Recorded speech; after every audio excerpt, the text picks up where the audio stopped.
Hello, everybody. Welcome to KFC SuperCoach TV for another week. Round 7 is nearly here. And, of course, wouldn't be KFC SuperCoach this year without some ridiculous injury news that has just dropped about 15 minutes before we came on air. So we'll get to that very shortly, but hopefully get into some trade and strategy talk as well. I think it's a really interesting time of year getting into upgrade season to really try and turbocharge our teams towards the coveted full primo status if we can get there. But we'll see how we go. But very happy to have Dan Batten with us, and also special guest today, Swizz from SuperCoach Insider. Swizz, welcome aboard. Give yourself and SuperCoach Insider a bit of a plug. And just have to say, I'm absolutely loving the background you've got there.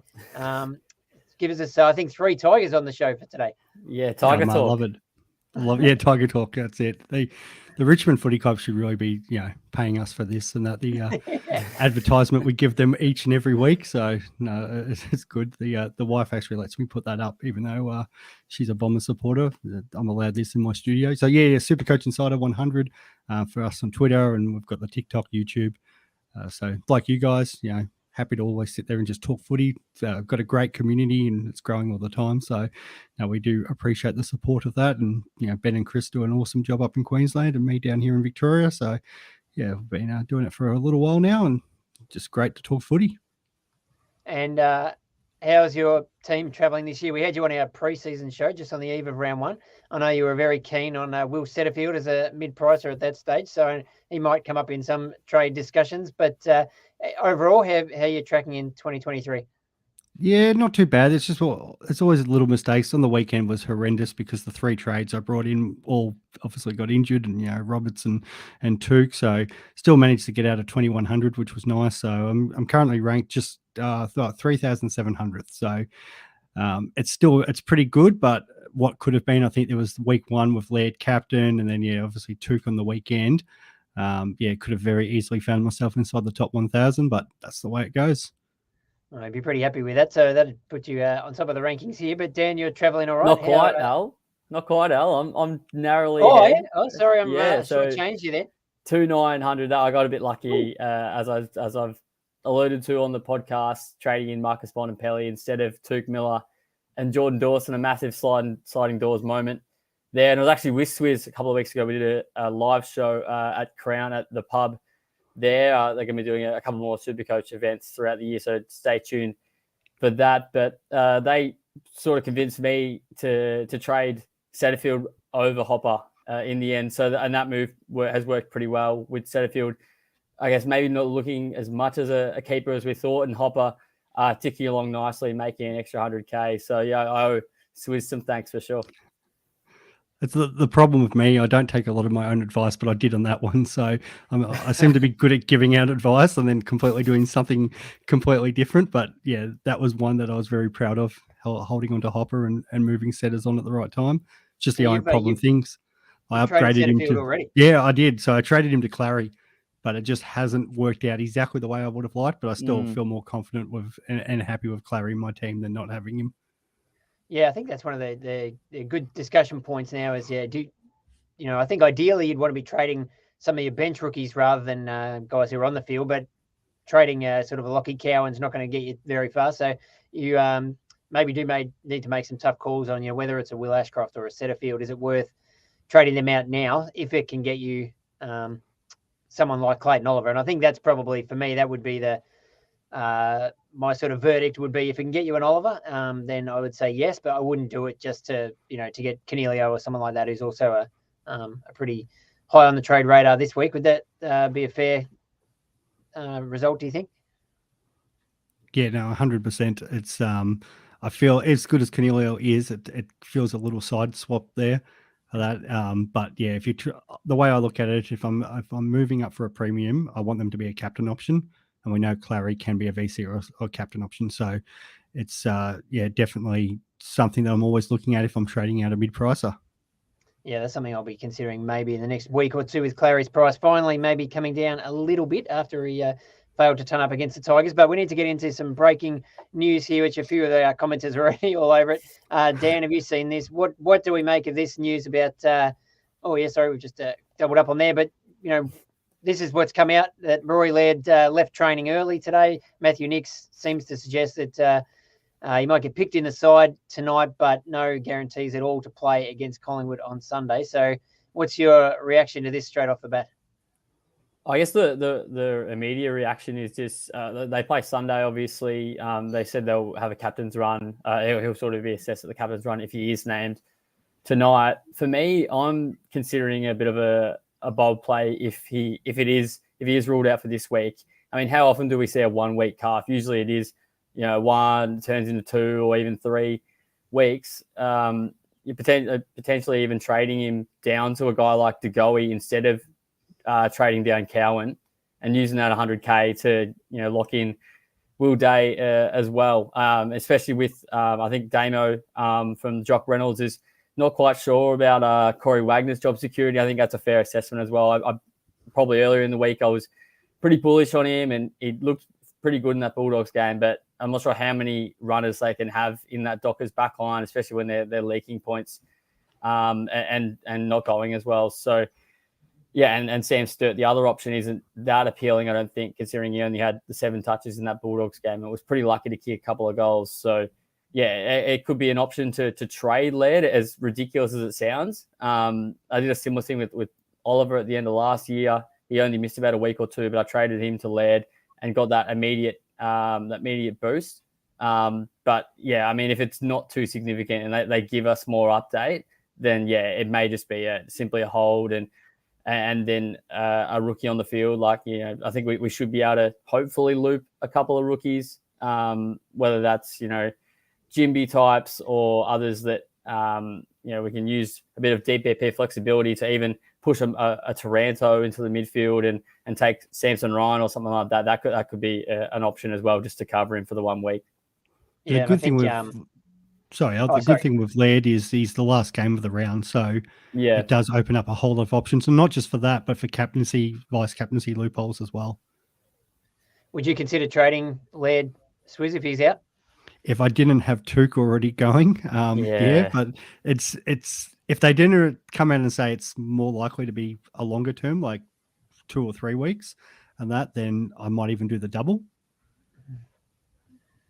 Would that mean passing on all those rookies this week, or maybe the only one I'm really keen on is Seamus Mitchell, and I'm not that thrilled about Wagner. He's done some nice things, but again, like I always say, job security, and then they seem to just hang around longer than what they, you think they're going to. But Mitchell's obviously the one I do want, but Wagner, Sturt, and the thing with Wagner, there's also Sincotta come next week, possibly, depending on how Sard and Doherty and all of them are faring. And even does he hold his spot over Cowan as it is? So I think there could be potential options.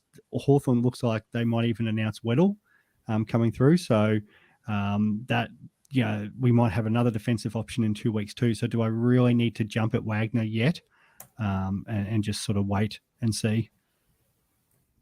Are you thinking, Dan, of using I think a few people this week are maybe trying to get the 2 rookies and then a third trade using a boost to grab a Cornelio or Will Day or someone like that.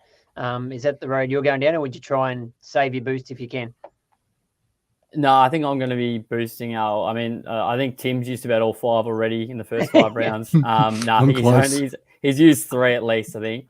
But I've got 26 trades left. I think if you have anything over 25, you can probably afford to boost. I mean, I don't have Took Miller as well, so this is probably a week where I can potentially get a leg up, and that may involve trading Laird, but that's probably only if we hear a bit more that he's ruled out and that it's like he could potentially miss the next week as well, because 2 weeks without one of your prime movers, if you can avoid it, you can potentially get a bit of a leg up. So I think for me, I'm looking at either Will Day or Cornelio, probably Day, just purely playing the break evens. I think he can be a D6 keeper as a midfielder in that Hawks lineup. He's not going to, they're not going to win every game, obviously, and their form's been pretty indifferent throughout the year, but he's got a great role in there. He's been laying tackles, which was probably one of the concerns. Is he going to win the contested stuff and lay those tackles? But he's been doing that each week. So I'm happy to grab him before 50K and then grab Canelio at 520, 530, whatever it is next week when he has that one price rise. How do you rate those two, Canelio versus Day, Swizz? Or is there anyone else we should be looking at? Are they both, going to be top 6, top 8 in their line? Canelio, yes. I don't know about Day, top 6 of his line, but he's definitely value and definitely has the right role. So from the moment Sam Mitchell said on FC early in the year, they were looking at trying to get him into the midfield. That became, alarm bells to go, we've got to get this guy in our sides. If the coach is, talking about him as, where he ends up ranking. But that's the thing, so many options keep going down in defense. So I know maybe he might not have the best average come the year. Like he might end up being like the 10th best average, but for total points from now on, as long as he doesn't go out and get suspended or something, he still could be up there, that top 6. So, because it seems like every week somebody else is missing. So, and because of his age and that, he's had some good durability and that recently. He seems to be over that sort of, those injuries and stuff like that. So I think, he's definitely an option, but I get why people would be wanting to look at Cogs too. But as you said, I think the price rise and the break evens and stuff, I could definitely see people waiting for Cogs one more week. Day's break even is 15. I haven't actually checked Canelio's, but it's 49 to him. 49. Yeah, right. And Canelio's playing Sydney. Actually, the Giants actually have a real horrific draw coming up. Yeah. Too, which we know Canelio can put in absolute stinkers. So it's definitely some food for thought there. Taking in the fact their fixture. And that was the thing about Laird too. Like it may be a little blessing in disguise because they play the Pies and the Cats, and I think they've got the Lions coming up too. So the Crows actually got a real challenging month up. So it might have actually not been the best month. Some of these premiums, it doesn't matter. But then, if you're losing bad, those normal 120 scores get scaled back to about 100. So it might be just that little blessing in disguise. But the Giants have Sydney, Doggies, Collingwood, St Kilda, Geelong coming up. So it's pretty brutal for the Giants. Yeah, it's worth keeping in mind with Canelio. I suppose we should address this one off the top. So, Swizz, you did bring Took in last week, who at least he did go down a bit in value, but he's still worth nearly 600K. So is it a matter of grabbing an Oliver if you don't have him, or is there some value there that you can then use some money somewhere else? How do you play this one? Like, it's hard to ignore Oliver. I don't mind Jack McRae. Especially this week for starters. They're playing the Hawks without Libba. So once we know when he gets that role and he's playing full guts, he's a fantastic player and he's been one of our best SuperCoach players for a number of years. It's just old Magneto, the coach Luke Beveridge there. As long as he keeps him in the guts, we're all good. So that is one I'm heavily considering. The other one's Sammy Walsh. Because he is owned by nobody, obviously coming back from that injury. 130 on the weekend against the Saints. Clearly looks like Carlton's best player. Break even of 117, so there's no rush to get him, but they do play the Eagles this week. So, 104 in his first game back, then 130. That's your definite pod, and we know Walsh has been up around that top 10 mark for the last couple of years. Yeah, don't mind him. I mean, in terms of value options, Jono's mentioned one here, Darcy Parish. I think he's dropped to 555K, and he hasn't been bad. He just hasn't sort of set the world on fire yet. I know the Phantom, who is an apology today, brought him in last week, and he went into the last quarter on Anzac Day on about 40, 50 points and finished with 110. So, we know what he's capable of. And if you're looking for someone, to maybe save a little bit of cash, I think he's an option. Merritt maybe hasn't quite dropped that far, but he's sort of similar. Yeah, there's a few in the midfield, and McRae, as you think, he might be like 585 or something, I think, even though he's still scoring quite well, given his role hasn't been as much in the midfield, but still scoring okay.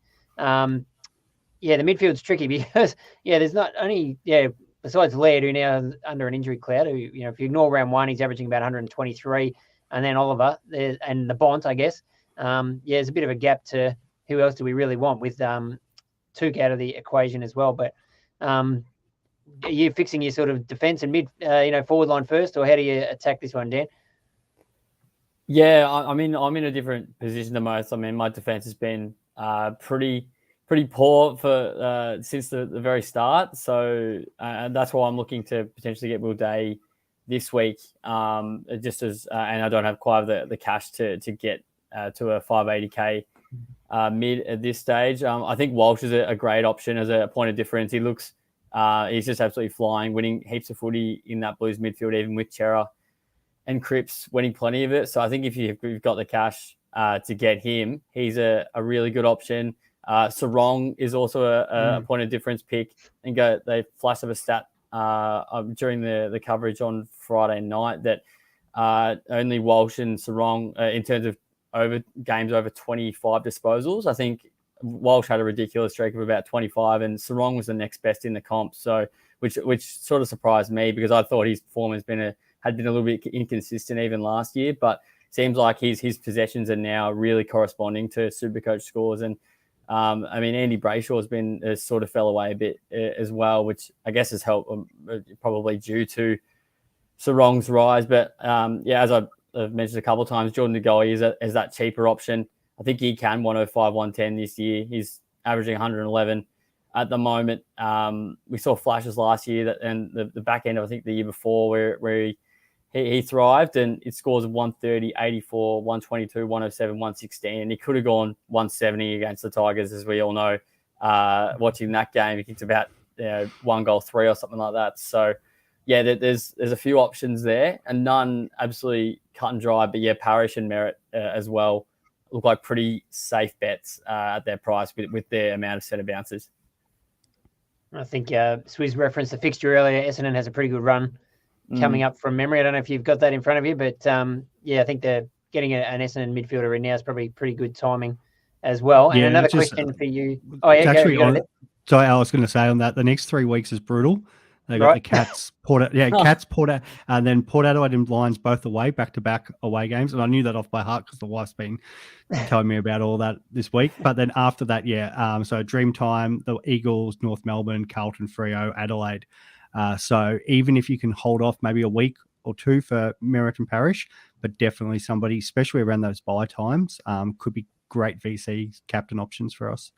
Yeah, that could be handy to bring in. And another question for you that you can maybe help Dan answer. What do we do if you brought in Brodie Grundy, 3 or 4 weeks ago when Max Gawn went down injured before he made that miraculous recovery and came back against the Tigers? I mean, obviously Grundy, it was a weird game where I think he was on 13 at halftime, but then he dominated the second half. But do you sort of have to make it a priority to get rid of him before his price drops back down too far?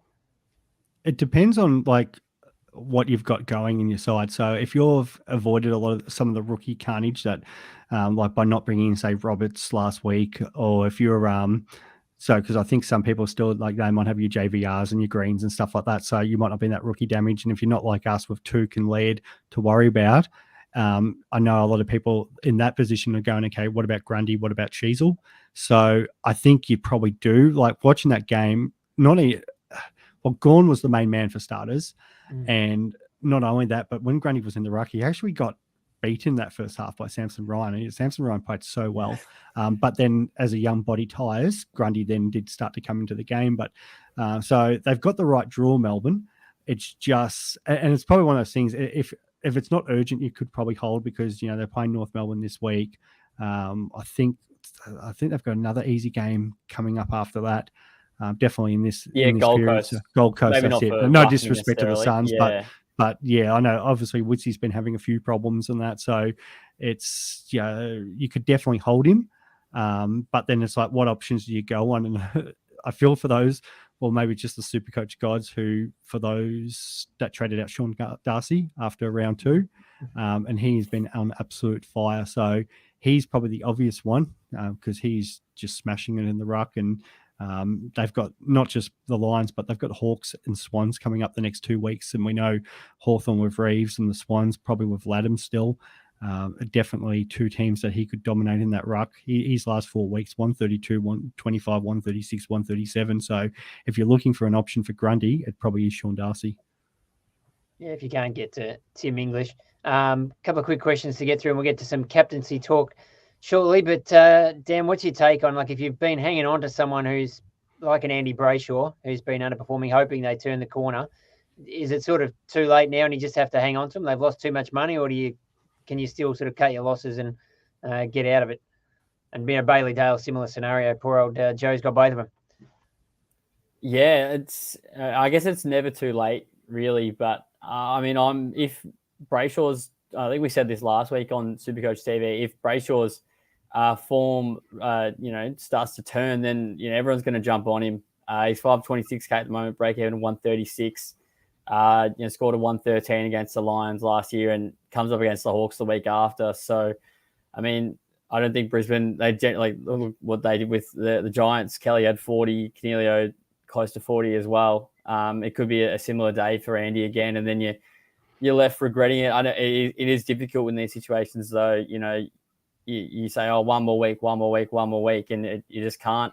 I think Dale, of the two, I mean, who's probably more likely to turn it around? Dale, I think they seem to be sharing the kick-ins a lot, and Dale, when he has gone well, has been when he's had the kick-ins. So, yeah, I mean, he's had 2 tons in 5 games, scores a 57 and 64. I mean, he's probably the one you could jump off, I think, with options in reach. But, yeah, and I think he's probably Brayshaw is the one who could probably make you look a bit silly if he goes out and averages 110, as opposed to Dale, who I'm not sure he can turn it around enough to sort of, have you, sleepy at night regretting it. Yeah, I agree 100% there, mate. And it's Brayshaw hasn't lost his role. It's just a little bit of form. So can definitely punish you there where, as we said, Magneto, there's got a lot of options down there that they do rotate through depending on the matchup. And you've got the obvious one right now, make the 50K by dropping down to Will Day.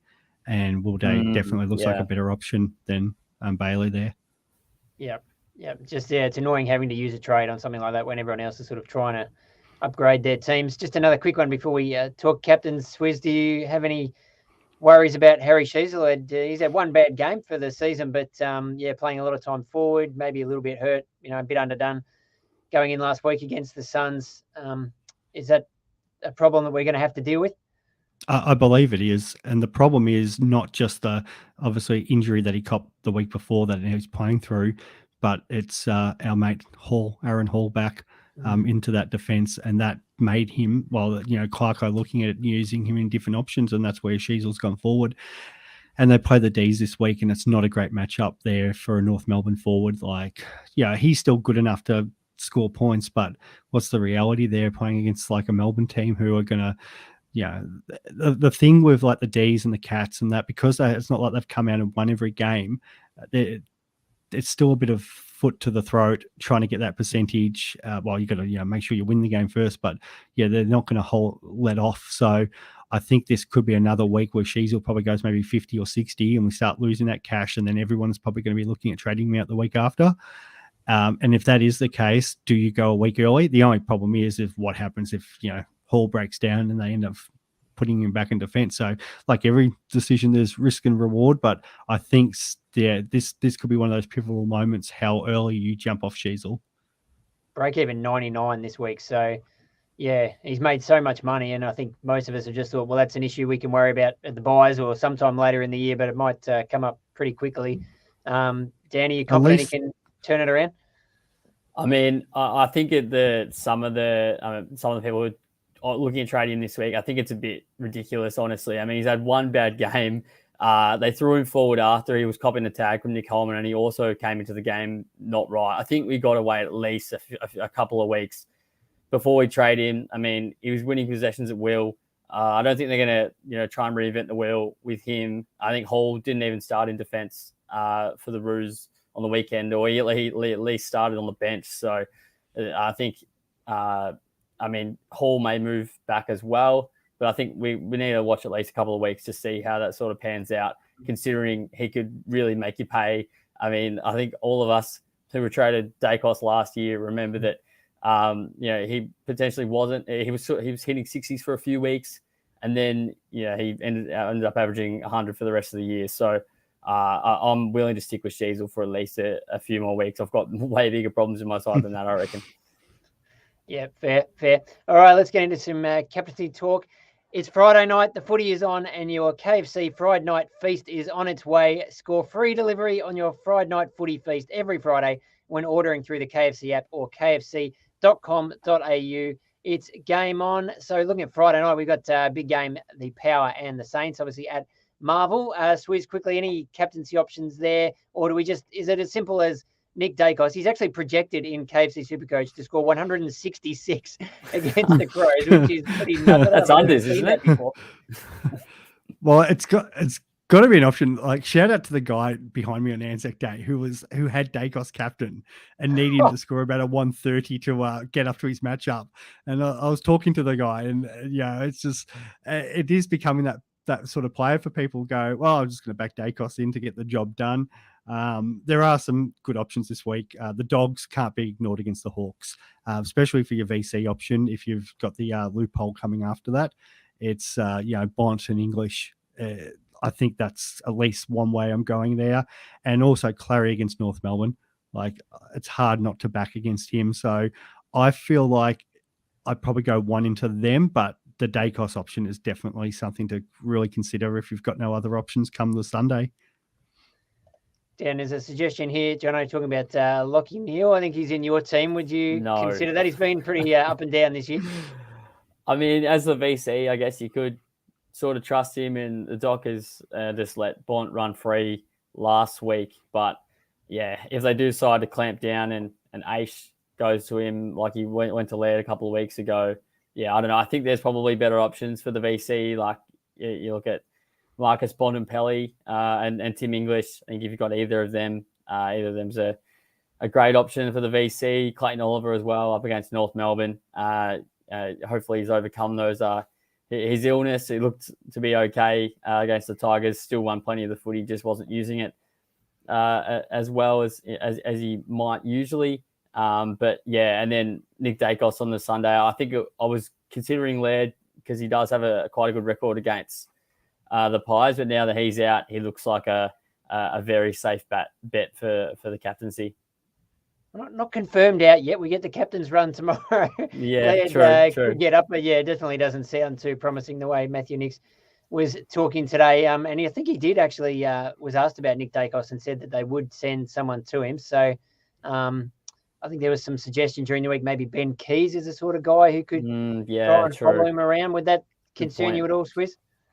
A little bit, because he is the sort of player that might able to go with him for a little bit there. The hard thing is, he just one of the best runners I've ever seen play footy. And the fact he's only playing his second year, like, are we talking the next Gary Ablett Jr. here? Like, what I've watched him, I think 3 times this season. I'm just been super impressed of how he just manages to burn his opponent as the game goes on.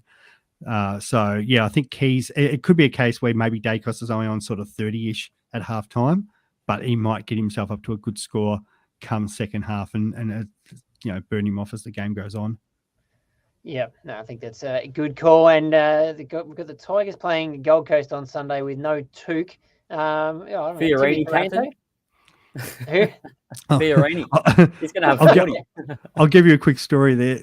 Yesterday I was in Coles and I had my Richmond top on that, and had a Gold Coast supporter who's down to Melbourne for this game, and she's come down because she's like, well, we always beat Richmond, so I thought I should fly down and watch us win on the road.